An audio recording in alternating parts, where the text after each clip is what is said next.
I've invested in stocks and real estate, and only one of them has made me financially free, and I think you can guess which one.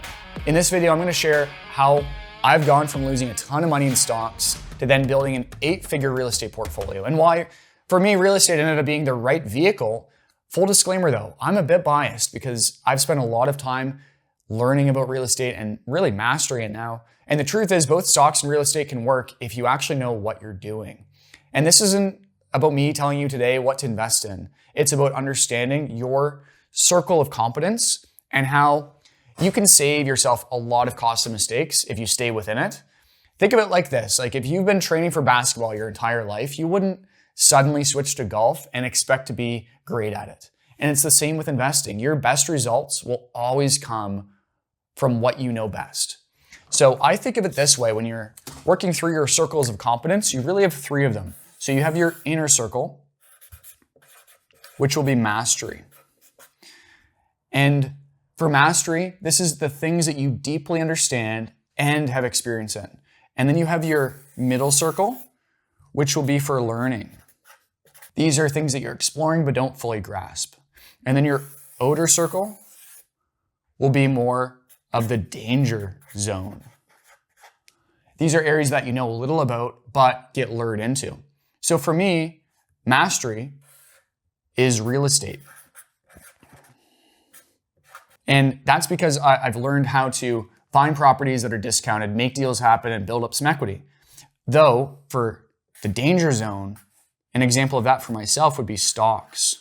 And I learned the hard way that stepping outside of my expertise, being real estate and getting into stocks, could cost me a good amount of money. And sure, if you're good at one of these, for example, and you want to do the other one, then like, for example, for stocks, I would have just had to spend more time in this learning zone before and really mastering it before doing it, if that makes sense. So I always say, if you're good at stocks, do stocks. And if you're great at crypto, do crypto.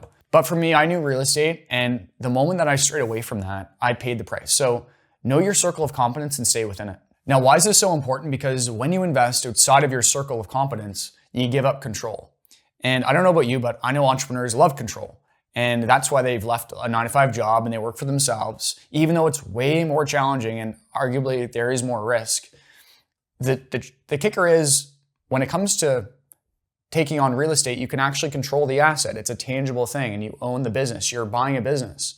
Whereas if I invest into Amazon, I can't walk into Jeff Bezos' office and say, Jeff, can you change the way that you're doing X, Y, or Z?